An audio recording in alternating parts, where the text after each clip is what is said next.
பட்டை, கிராம்பு, ஏலக்காய் எல்லாம் ஒவ்வொரு கிராம் எடுத்துக்கோங்க. அதுக்கப்புறம் வெங்காயம் 250 கிராம் வெட்டி வச்சுக்கோங்க. நம்ம இப்போ இன்ஸ்டன்ட் மசாலா செய்ய போகிறோம். இது உங்கள் எல்லாத்துக்குமே யூஸ் பண்ணிக்கலாம். இஞ்சி 50 கிராம், பூண்டு 30 கிராம் எடுத்துக்கோங்க.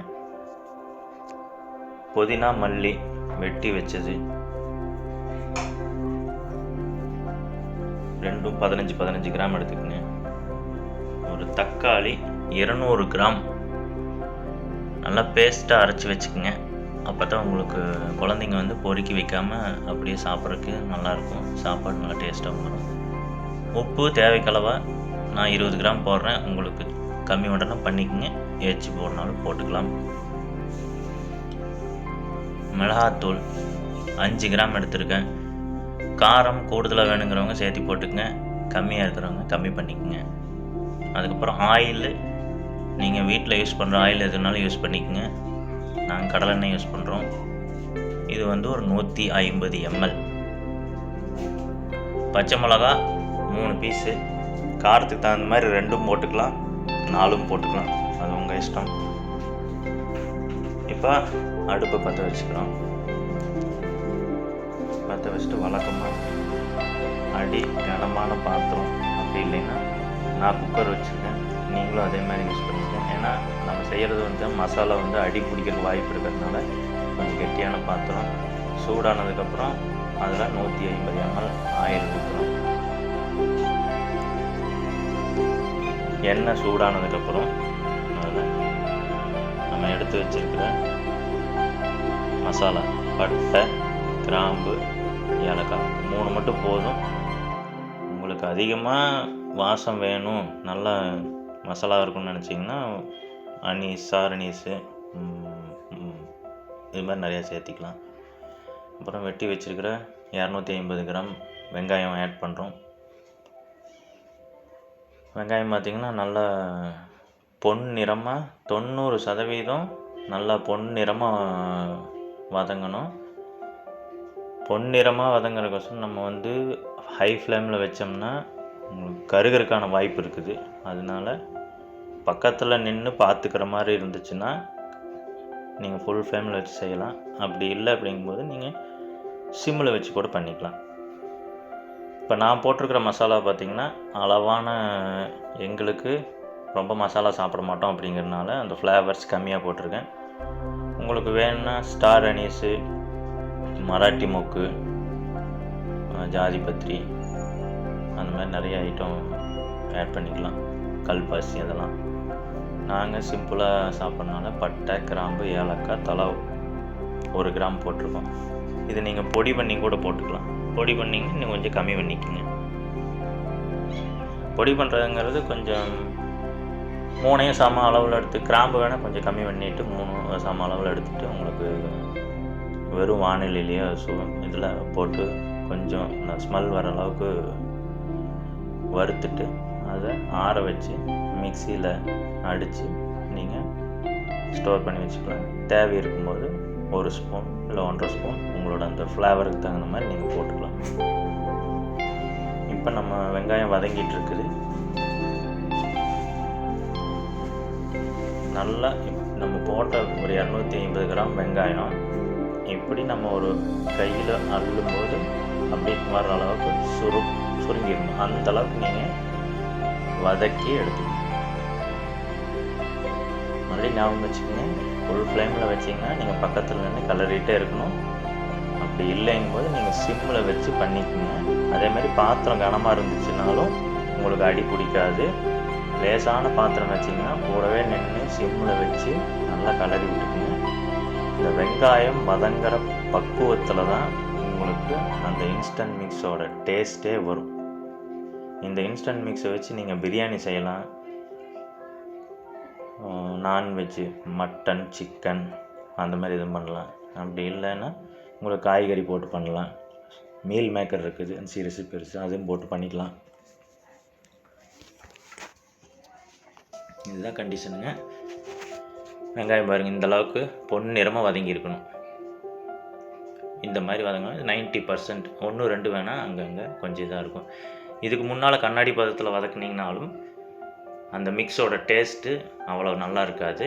இதை விட எச்சா கருகி போயிட்டாலும் அந்த டேஸ்ட் வராது. இப்போ நம்ம வந்து 5 கிராம் மிளகாத்தூள் எடுத்திருக்கேன்.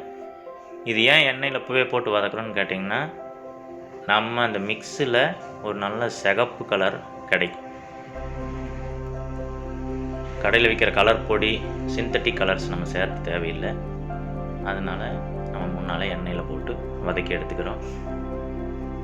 அதுக்கப்புறம் வெட்டி வச்சுருக்கிற புதினா, மல்லி 15 கிராம் எடுத்துருக்கோம். அதையும் நல்லா பொடியாக கட் பண்ணி போட்டுருங்க. ஏன்னா பெருசாக இருந்ததுன்னா குழந்தைங்க அது பொறுக்கி வச்சு சாப்பிடுவாங்க. இதை நீங்கள் தக்காளி மாதிரி இதையும் கூட அரைச்சிக்கலாம்.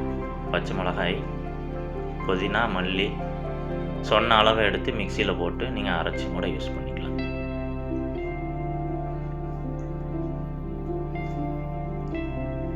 இதையும் நல்லா அடி பிடிக்காமல் வதக்குங்க. அடுத்தது இஞ்சி 50 கிராம், பூண்டு 30 கிராம். இது தனித்தனியாக அரைச்சி வச்சுக்கோங்க. ஃப்ரிட்ஜில் வச்சிட்டிங்கன்னா தேவைங்கும் போது நம்ம தனித்தனியாக வேணுங்கிற அளவுக்கு யூஸ் பண்ணி எடுத்துக்கலாம்.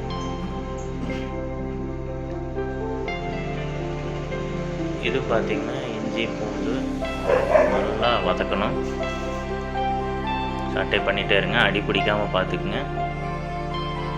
நம்ம இதை அடி பிடிக்காமல் பண்ணுறது தான் இதோட டேஸ்ட்டே நல்லா வரும். எதுக்காக இப்படி வதக்குறோம் அப்படின்னா, 2 பச்சை மிளகாய் ஆட் பண்ணிக்கோங்க. ஆட் பண்ணிவிட்டு நல்லா வதக்குங்க. ஏன்னா ஒவ்வொன்றும் வெங்காயம் ஒரு கண்டிஷனில் இருக்கும், இஞ்சி ஒரு கண்டிஷனில் இருக்கும், பூண்டு ஒரு இதில் இருக்கும். அதனால் ஒவ்வொன்றா போட்டு நம்ம தனித்தனியாக வதக்கி எடுத்துக்கிறோம். எல்லாத்தையும் ஒட்டுக்கா போட்டு வதக்கும்போது ஒரு சிலது நல்லா வதங்கிடும், ஒரு சிலது வதங்காது. அதனால தான் நம்ம தனித்தனியாக போட்டு அதை நல்லா வதங்கி ஒவ்வொரு இதுக்கும் எண்ணெய் தனியாக பிரிஞ்சு வர கண்டிஷன் பண்ணிவிட்டு தான் அடுத்தடுத்த பொருள் ஆட் பண்ணணும். பாருங்கள், இப்படி அடி பிடிக்கிற மாதிரி இருந்துச்சுன்னா நீங்கள் சிம்மில் வச்சுக்கலாம். இஞ்சி பூண்டு போட்டு அதோட பச்சை வாசம் போகணும். பச்சை வாசம் போய் அது வெந்து வெங்காயம் முதல்ல வந்து வதங்கிருச்சு. அதுக்கப்புறம் இது வதங்கி அது எண்ணெய் கக்கிற அளவுக்கு வதக்கிக்குங்க.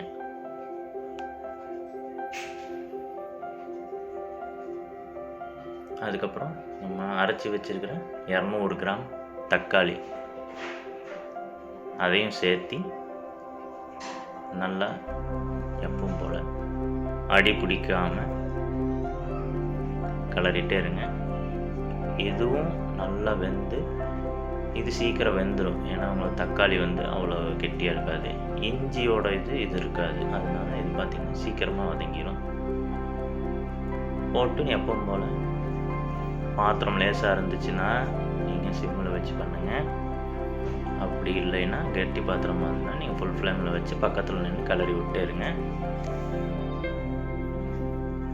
நல்லா கிளறி விட்டு நீங்கள் நல்லா அப்படியே உணர்வுபூர்வமாக பண்ணுங்கள். அப்போ தான் அதோட இது நல்லா இருக்கும். அப்புறம் தயிர் ஒரு 100 கிராம். நம்ம சமையல் எப்பவும் பண்ணும்போது பார்த்திங்கன்னா ஒவ்வொன்றும் அது உணர்வுபூர்வமாக உணர்ந்து நம்ம செய்யும்போது உங்களுக்கு டேஸ்ட்டு கூடுதலாக கிடைக்கும். நம்ம ஏனா தானா அப்படின்னு செய்யும்போது அதோட டேஸ்ட்டு அப்படி தான் இருக்கும்.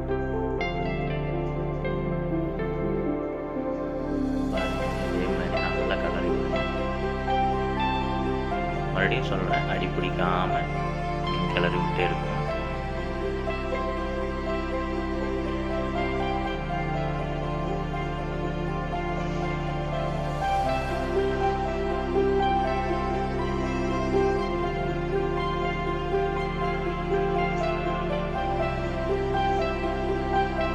அதுக்கப்புறம் 20 கிராம் சேர்த்துருக்கேன். உங்கள் டேஸ்ட்டுக்கு தகுந்த மாதிரி கூட குறைய போட்டுக்குங்க.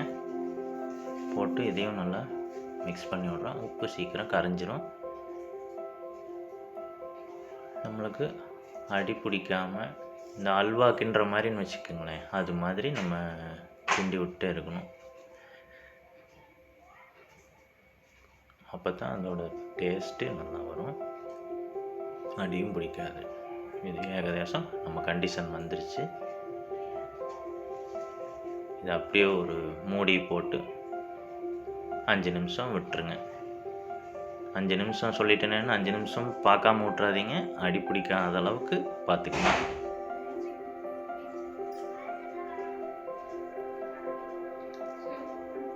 கலரி விட்டுருங்க.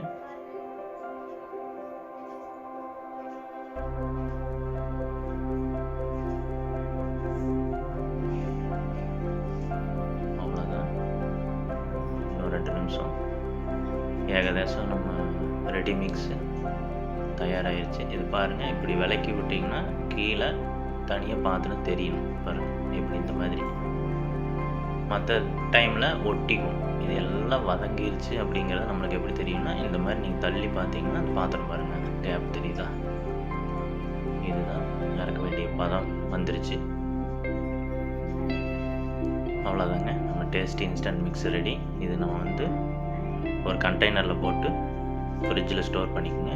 உங்களுக்கு தேவையான அளவு எப்போ வேணுமோ எடுத்து போட்டு தக்காளி சோறு இல்லை நீங்கள் விருப்பப்பட்டீங்கன்னா வெஜிடபிள் பிரியாணி ஆற விட்டு கண்டெய்னரில் போட்டு ஃப்ரிட்ஜ் பண்ணி வச்சுக்கோங்க. அவ்வளோதாங்க. வீடியோ பிடிச்சிருந்தா லைக் பண்ணுங்கள், சப்ஸ்கிரைப் பண்ணுங்கள், ஷேர் பண்ணுங்கள். இன்னொரு நல்ல வீடியோவில் மீண்டும் சந்திப்போம். கிச்சன் தாவத்திலிருந்து மகேஷ். நன்றி.